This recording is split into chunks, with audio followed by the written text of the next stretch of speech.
Hello everyone, welcome to the class. आज की इस क्लास में हम लोग मिलकर ये डिस्कस करने वाले हैं कि सीएसआईआर यूजीसी नेट एग्जाम क्या है, क्या एज लिमिट इसके लिए होते हैं, क्या क्वालिफिकेशन चाहिए होता है, क्या करियर अपॉर्चुनिटीज हैं अगर हम लोग इस एग्जाम को क्लियर कर लेते हैं, और क्या एग्जाम पैटर्न है, इन सब के बारे में देखेंगे। यू कैन से कि इस वीडियो में हम लोग कंप्लीट इंफॉर्मेशन देखेंगे सीएसआईआर यूजीसी नेट एग्जाम के बारे में। तो चलिए सेशन को स्टार्ट करते हैं। सीएसआईआर नेट है क्या? नेट यानी नेशनल एलिजिबिलिटी टेस्ट। सीएसआईआर क्या है? Council of scientific and industrial research. जो भी स्टूडेंट इस सीएसआईआर नेट के एग्जाम को क्लियर करते हैं तो वो research and development funded projects में अलॉट किए जाते हैं। Research and development funded projects में उनको अपॉइंट किया जाता है जो इस एग्जाम को क्लियर कर लेते हैं। इस एग्जाम को कंडक्ट कौन करवाता है? इस एग्जाम को कंडक्ट करवाता है एनटीए। एनटीए यानी नेशनल टेस्टिंग एजेंसी, ये इस एग्जाम को कंडक्ट करवाती है। 2019 से पहले सीएसआईआर इस एग्जाम को कंडक्ट करवाता था। आफ्टर 2019 नेशनल टेस्टिंग एजेंसी, जो कि आपके नीट के एग्जाम को भी लेती है, वही इस एग्जाम को कंडक्ट करवाती है, दैट इज सीएसआईआर नेट। अब देख लेते हैं कि सीएसआईआर नेट का जो एग्जाम है ये किन सब्जेक्ट्स के लिए कंडक्ट करवाया जाता है। ये केमिकल साइंसेस के लिए, मैथमेटिकल साइंस के लिए, अर्थ साइंस के लिए, लाइफ साइंस और अर्थ साइंस, इन स्ट्रीम्स के लिए इसको कंडक्ट करवाया जाता है। इन सब्जेक्ट्स के लिए इनको कंडक्ट करवाया जाता है। सीएसआईआर यूजीसी नेट एग्जाम जो है ये क्या डिटरमाइन करता है, क्यों ये कंडक्ट करवाया जाता है? ये एग्जाम जो होता है बेसिकली जेआरएफ, और इसी के साथ अगर हम बात करें lectureship, that is assistant professorship.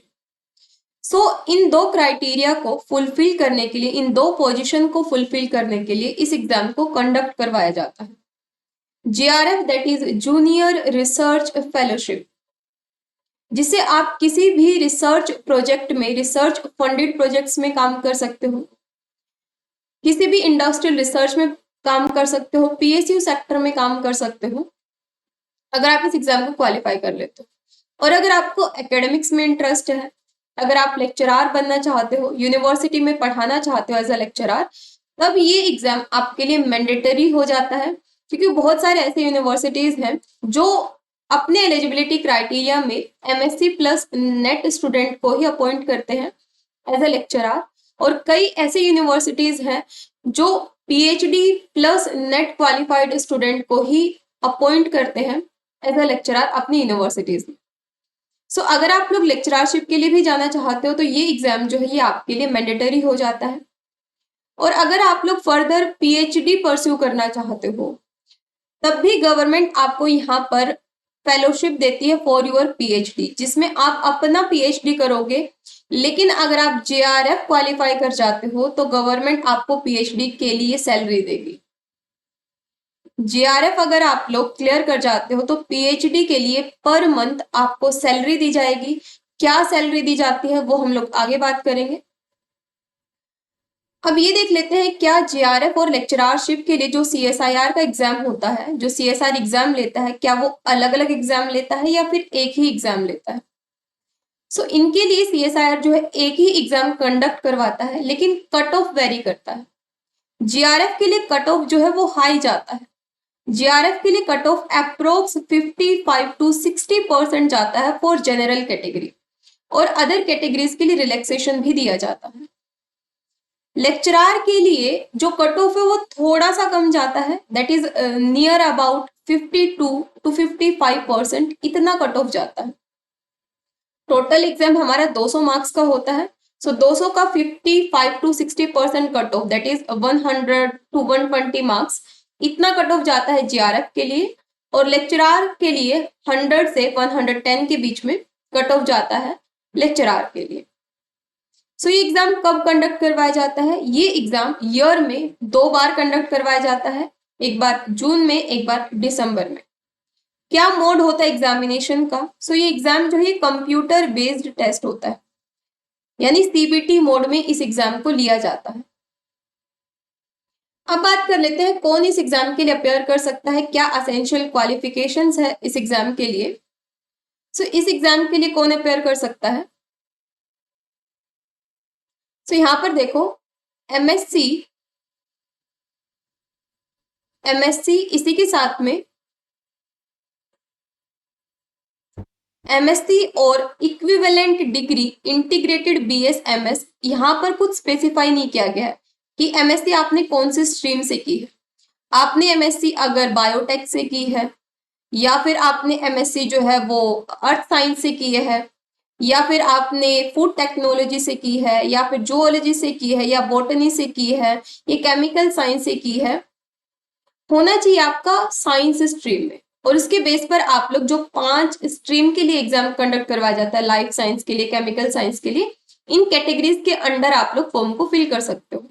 जैसे मैं आपको समझाती हूँ, अगर आप लोगों ने बायोटेक किया है, एमएससी बायोटेक की है, आप लोगों ने एमएससी अर्थ साइंस किया है, आप लोगों ने MSc biotech, MSc food technology, MSc zoology, MSc botany, MSc anthropology, इसी के साथ में एमएससी माइक्रोबायोलॉजी, अगर इनसे आप लोगों ने एमएससी किया है तो आप लोग लाइफ साइंस कैटेगरी से फॉर्म को फिल करोगे। अगर आप लोगों ने एमएससी केमिस्ट्री या फिर केमिकल साइंस से किया है तो आप लोग केमिकल साइंस के अंडर फॉर्म को फिल करोगे।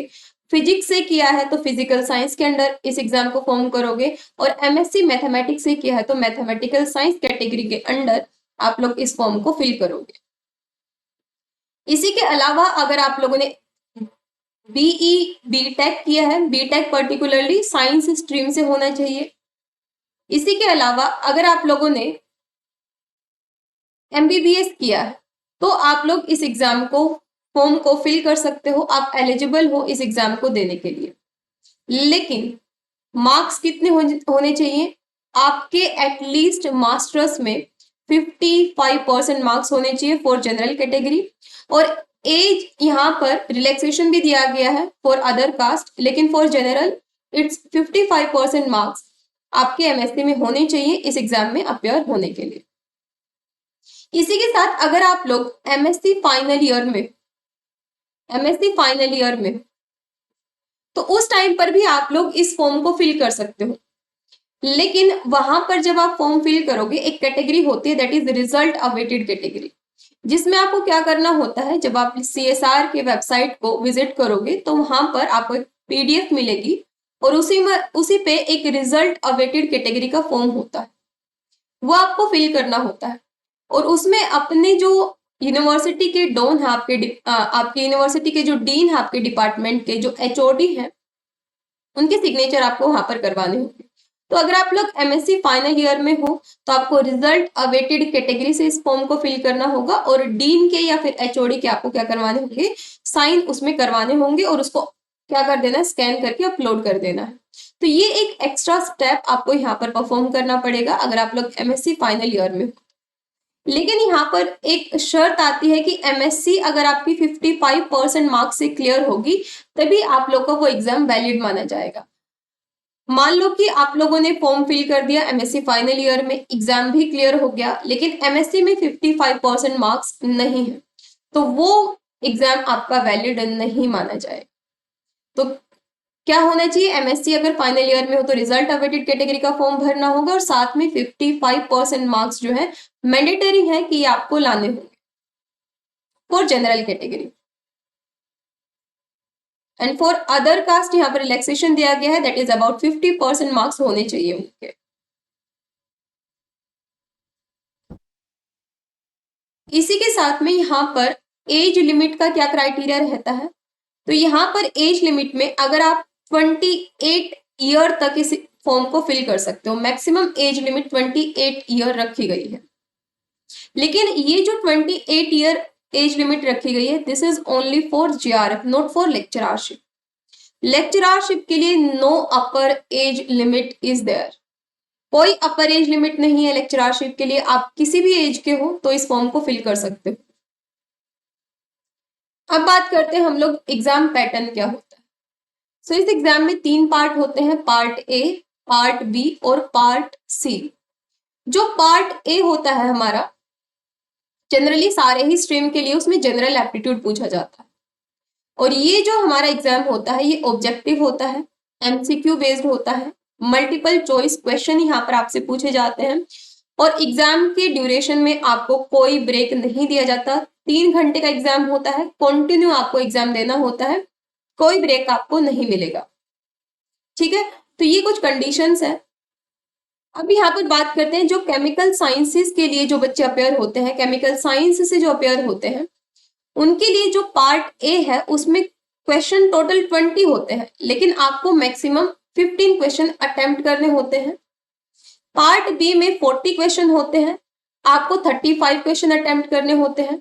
पार्ट सी में 60 क्वेश्चन होते हैं और आपको 25 करने होते हैं। 25 से एक्स्ट्रा एक क्वेश्चन आपको अटेम्प्ट नहीं करना होता, तो टोटल क्वेश्चन 120 होते हैं, आपको 75 क्वेश्चन करने होते हैं। पार्ट ए में एक क्वेश्चन करेक्ट होने पर आपको 2 मार्क्स मिलेंगे, पार्ट बी में एक क्वेश्चन करेक्ट होने पर आपको 2 मार्क्स मिलेंगे, और पार्ट सी में पर क्वेश्चन आपको करेक्ट आंसर देने पर 4 मार्क्स दिए जाएंगे। और इस तरीके से हमारा जो टोटल जो यहाँ पर मार्किंग बनती है वो 200 मार्क्स बनते हैं। अब यहाँ पर बात आती है क्या यहाँ पर नेगेटिव मार्किंग होती है? सो जी हाँ, यहाँ पर एब्सोल्युटली नेगेटिव मार्किंग यहाँ पर की जाती है। यहाँ पर 25% नेगेटिव मार्किंग स्कीम चलती है for chemical science.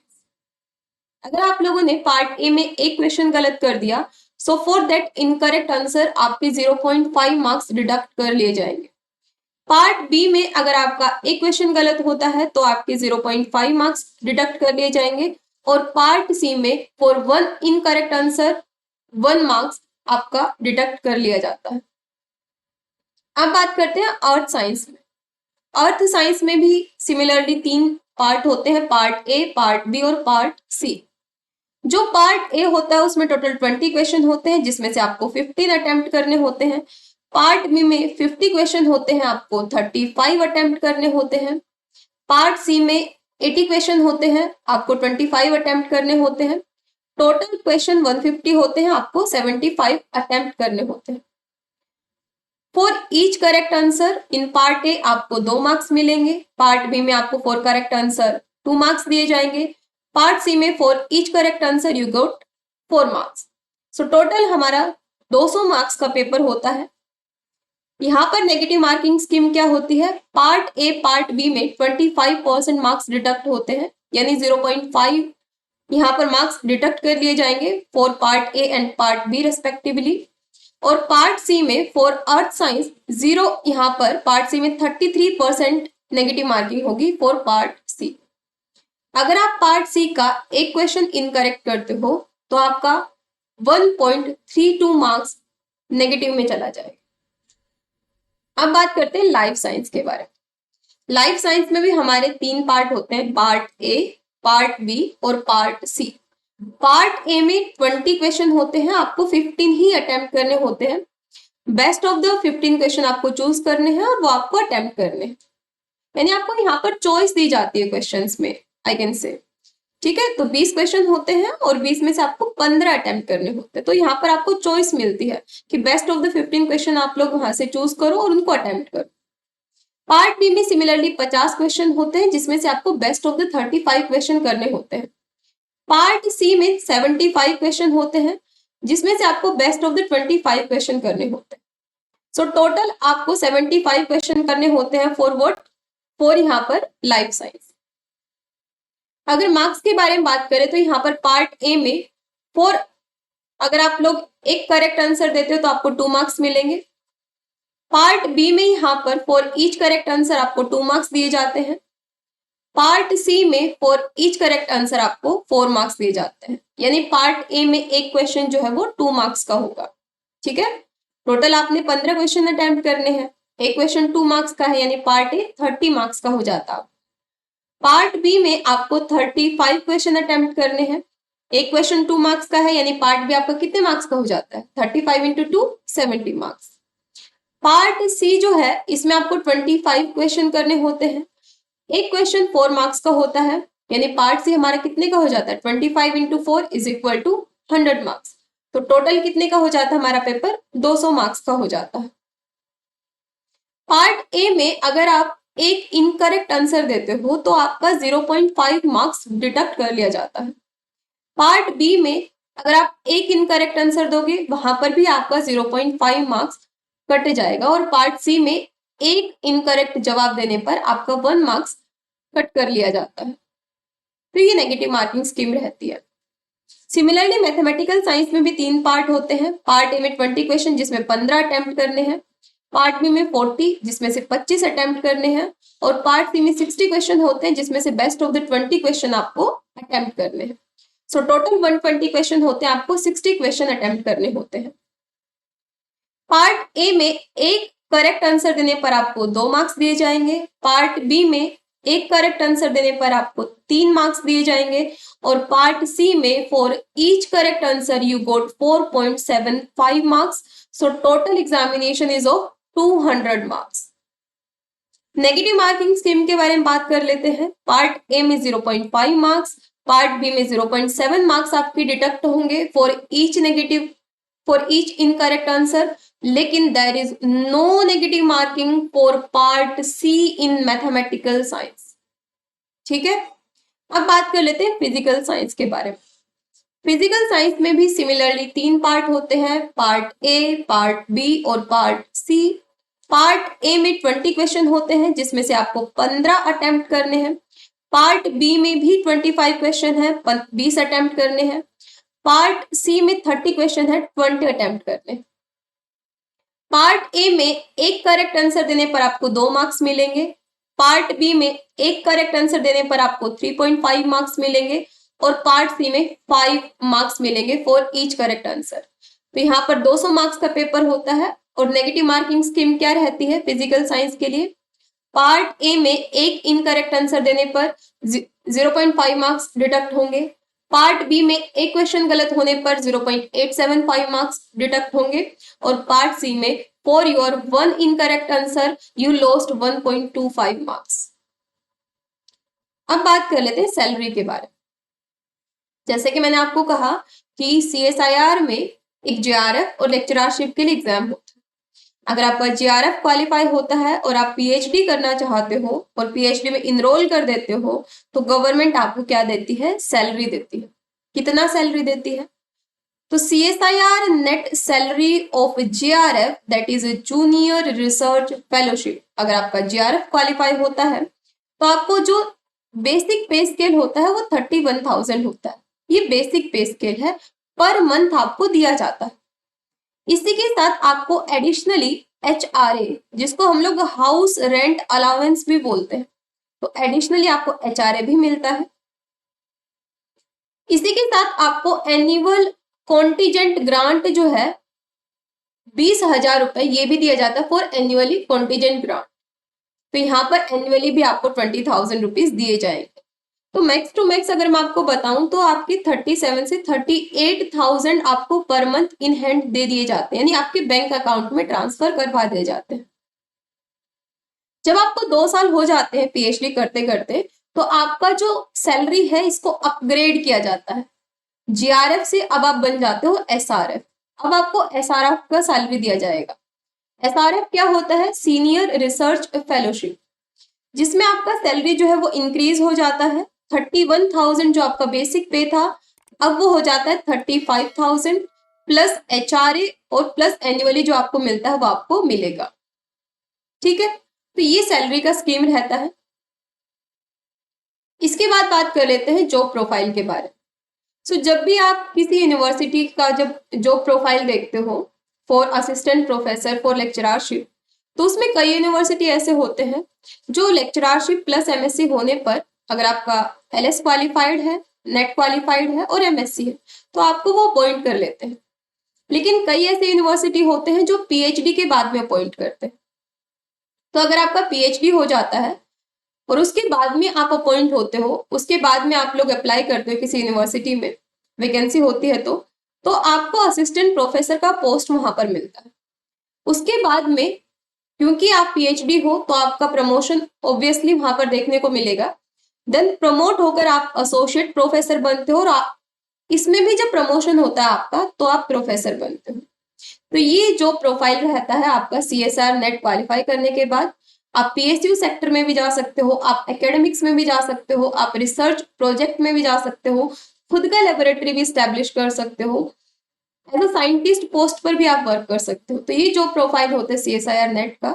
So thank you so much everyone, I hope आपको ये इन्फॉर्मेशन समझ आ गई होगी और जितना भी आपको CSR नेट से रिलेटेड जो डिलेमा था वो क्लियर हो गया होगा।